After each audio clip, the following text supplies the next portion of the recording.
विषय को लेकर है।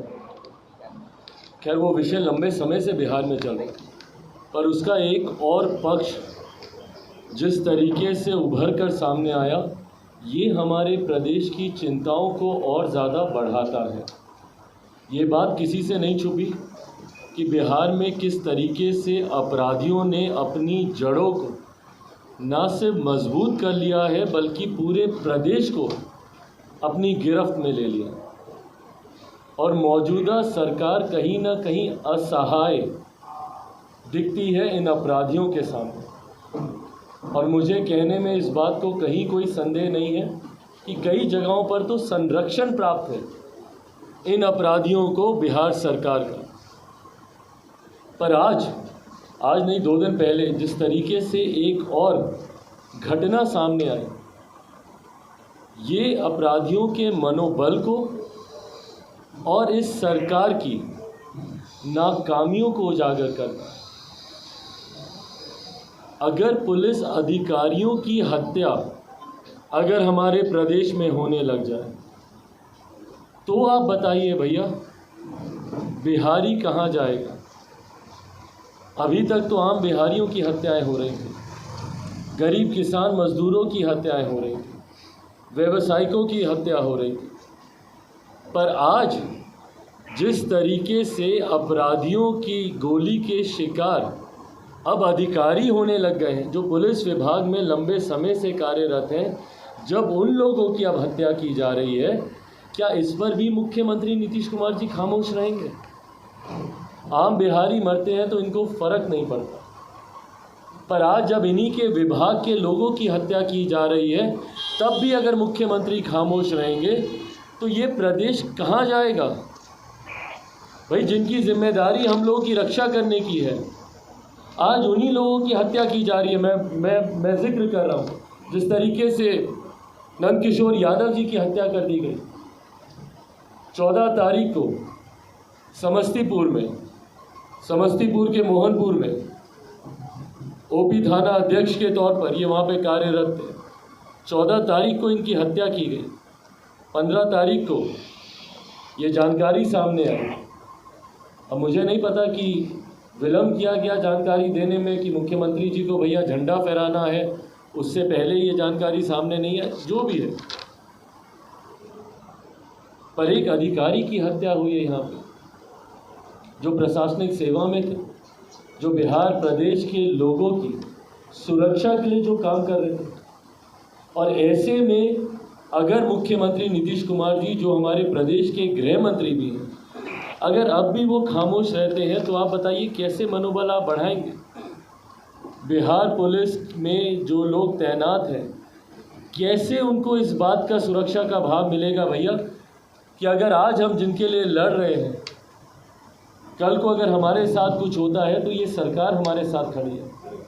क्या ऐसे में पुलिस में तैनात हमारे जवानों का, ये लोग बोलते हैं भैया कि लोकतंत्र की हत्या हो रही, लोकतंत्र के स्तंभ को ये लोग सुरक्षित नहीं रख पा रहे, अपने पुलिस के अधिकारियों को सुरक्षित नहीं रख पा रहे।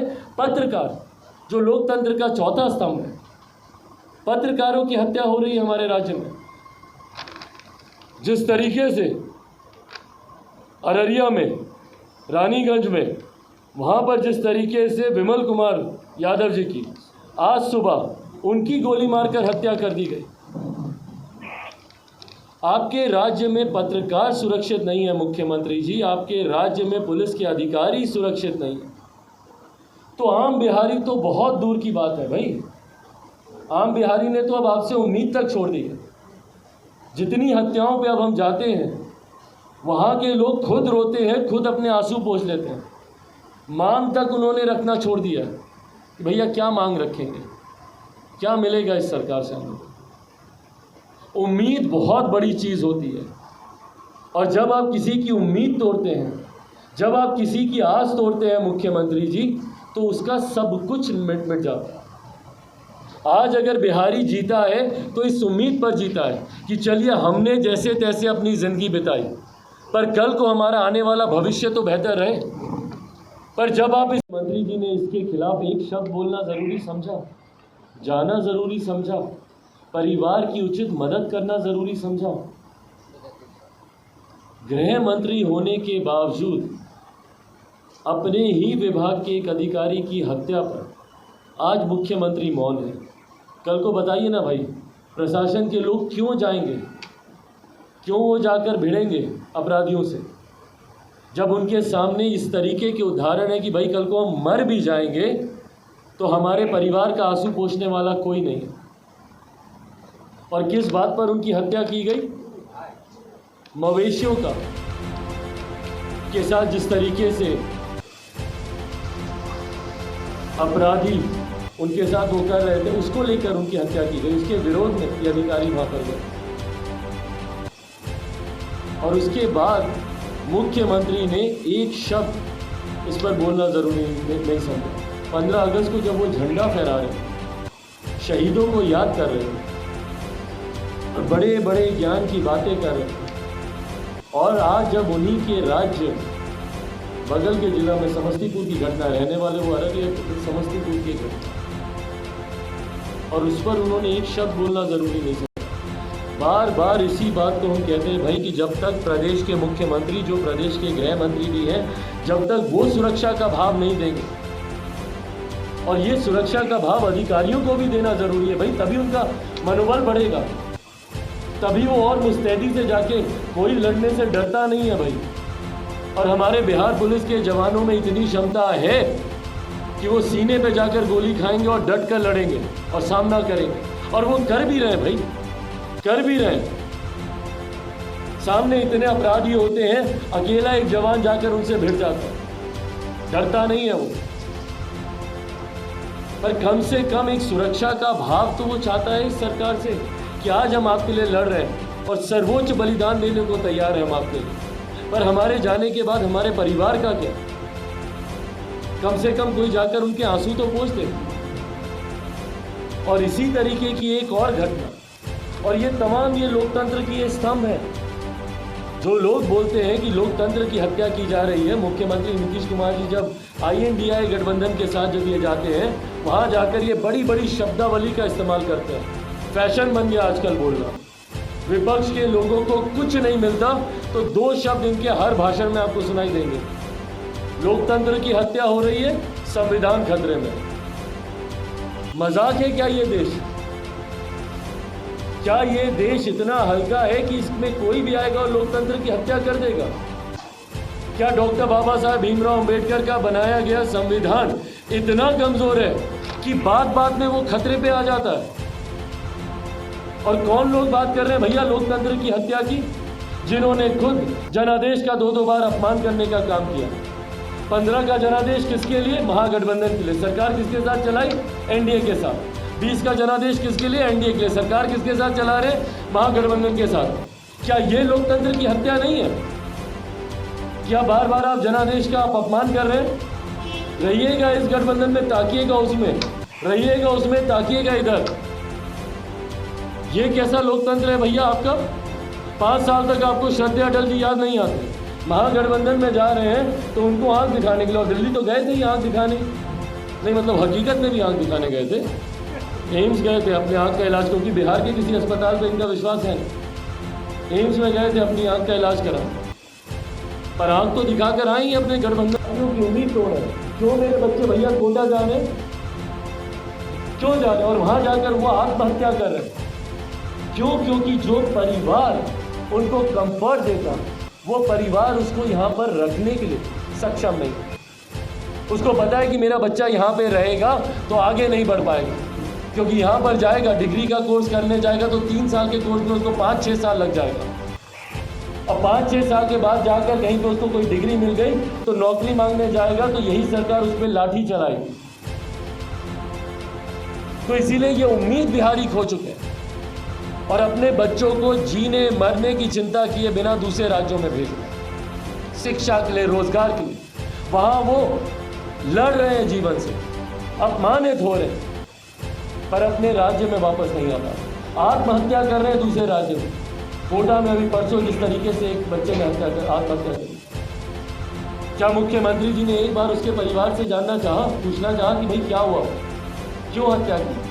क्या उन्होंने इस बात की जांच करनी जरूरी समझी कि भाई दूसरे राज्यों में क्यों बिहारी बच्चे हत्या कर रहे हैं?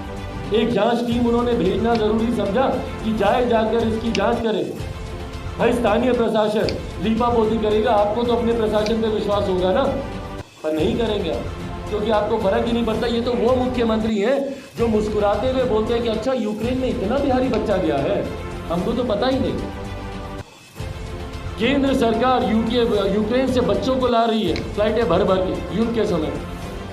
इन्होंने एक बार ये जानना जरूरी नहीं समझा कि जो बच्चे बाहर गए कम से कम उनका डेटा तो हो हमारे पास। जाकर पूछिए बिहार सरकार के पास है कोई डेटा इनके पास?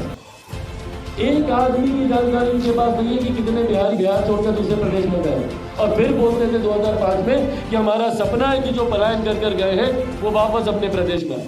बिहार फर्स्ट बिहारी फर्स्ट बोलता है कि भाई एक प्रवासी मंत्रालय बनना चाहिए, एक मंत्रालय अलग से गठित हो जो सिर्फ और सिर्फ दूसरे प्रदेशों में रह रहे बिहारियों की चिंता करे। भाई सुशांत सिंह राजपूत जैसा इतना बड़ा नाम जिसने बिहारियों की पहचान को कहां से कहां वो लेकर गए, आज तक नहीं समझ में आया कि क्या हुआ और क्या तत्परता दिखाई उस वक्त मुख्यमंत्री जी ने, जब तक उनके पिता ने आकर मांग नहीं की। इन्होंने तो सीबीआई जांच की सिफारिश तक नहीं की। 3 हफ्ते 4 हफ्ते बीतने के बाद इन्होंने सीबीआई जांच की सिफारिश की। क्या तब तक वो तथ्य रहे होंगे? क्या वो सबूत बचे होंगे वहां पर? क्यों नहीं तुरंत इन्होंने अपनी टीम को वहां पर भेजा कि जाइए जाकर जांच कीजिए, एक बिहारी मरा है वहां पर। ये तो इनकी संवेदना है बिहारियों को लेकर। भाई जब अपने बिहार में मर रहे बिहारी भागे भागे जाते हैं ये दूसरे राज्यों में, बेंगलुरु गए थे भागे भागे, अभी इनके घर पे जाके देखिए सूटकेस खुला होगा, पैकिंग चल रही होगी मुंबई जाने की। नहीं अभी तो खैर दिल्ली से वापस आएंगे तब पैकिंग करेंगे, पर मुंबई जाएंगे ये। भागे भागे देश के हर राज्यों में जा रहे हैं अर्जी लेकर। केजरीवाल जी को जन्मदिन की बधाई देने के लिए सबसे ज़्यादा शौक इन्हीं को चला। उसी दिन जाके पहुंच के, भले केजरीवाल जी से मिले कि नहीं मिले, पर बधाई देने ये दिल्ली यहाँ से भागे भागे दिल्ली तक गए। पर इनके पास इतनी फुर्सत नहीं है कि भाई समस्तीपुर चले गए, दरभंगा चले गए, मुजफ्फरपुर चले गए। अरवल में माँ बेटी दुष्कर्म का विरोध करते करते जल कर मर गई। बच्ची 5 दिन तक यहीं PMCH में जिंदगी मौत की लड़ाई लड़ती रही। हम गए थे उस बच्ची के पास, बोल नहीं पा रही थी, बस जिन निगाहों से देख रही थी। एक बार मुख्यमंत्री जी ने जरूरी समझा वहां जाना। तो जब मुख्यमंत्री इन चीजों पर भी जब खामोश रहेंगे, भाई जब आपके अधिकारी मर रहे हैं आप खामोश, लोकतंत्र का चौथा स्तंभ के ऊपर जब अटैक आप ही के राज्य में किया जा रहा है और टारगेट किलिंग अब कर रहे हैं, जाति वर्ग के लोगों को चिन्हित कर कर कर इनके प्रदेश में मारा जा रहा है।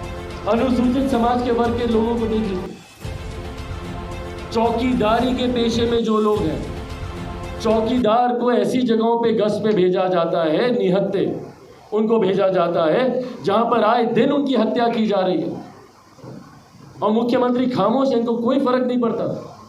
इन्होंने एक बार जानना जरूरी नहीं समझा कि भाई चौकीदार को आधी रात में इस ड्यूटी पे क्यों भेजा गया। एक बार इन्होंने पूछताछ करनी जरूरी नहीं समझी और जाकर वो शहीद हो गया, उसके बाद खामोश, इनको कोई फर्क नहीं पड़ता। पासवान समाज के लड़कों की गला रेत कर हत्या की जा रही है। कौन सा ऐसा वर्ग है भैया, कौन सी ऐसी जाति है जिसको यहाँ पे टारगेट नहीं किया जा रहा? पत्रकारिता के समाज के लोगों को अलग टारगेट किया जा रहा है, प्रशासनिक लोगों को अलग टारगेट किया जा रहा है, वंचित वर्ग के लोगों को अलग टारगेट किया जा रहा है, पिछड़ा वर्ग के लोगों को अलग टारगेट किया जा रहा है। और मुख्यमंत्री लगे हैं दिल्ली में जाकर आंख दिखाने में, उनके पास फुर्सत ही नहीं है इन चीज़ों की।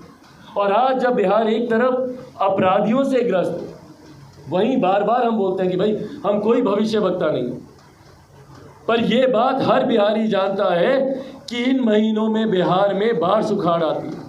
मुख्यमंत्री आज दिल्ली में AC के कमरे में बैठे आराम फरमा रहे हैं और इंतज़ार कर रहे हैं कि अगर कोई नेता उनको मिलने का समय दे तो भागे भागे जाएंगे मिलने के लिए। पर इनको इस बात की चिंता नहीं है कि आज आधा बिहार बाढ़ से ग्रस्त है और आधा सुखाड़ से ग्रस्त है। क्या कर रहे हैं मुख्यमंत्री उसके लिए? किसान जब तक आत्महत्या नहीं करेगा तो आप उसको उसका उचित मुआवजा नहीं दीजिएगा ना, भले बाढ़ में उसकी फसल गई हो या सुखाड़ में उसकी फसल गई हो। क्या आपने रिव्यू करना ज़रूरी समझा? कल हम जमुई गए थे, दिशा की बैठक हम वहाँ पे किए। जमुई का एक एक व्यक्ति किसान परिवार से जुड़ा हुआ आकर हमको बोल रहा है कि भैया इस बार हम अपनी रोपनी नहीं कर रहे। और जब हम उसी बैठक में जब हम अधिकारियों से जब हम जानकारी लिए और प्लीज़ आप लोग भी ये कीजिए, ताकि इस सरकार की पोल खुलनी ज़रूरी है। जब हम अधिकारियों से जानकारी लिए कि कितना रोपा हुआ है, तो बोलता है 75%। सोचिए, 75%। दक्षिण बिहार में जहाँ पे पानी का इतना अभाव रहा है, वहाँ पर ये लोग बोल रहा है 75%, और कई प्रखंड तो ऐसे जहाँ पे 95%, 98%, ऑन एन एवरेज 80-85%, 80-85। जो सबसे कम वाला प्रखंड हमारे यहाँ रहा है, उसमें भी 65% ये लोग दिखा रहे हैं। सोचिए।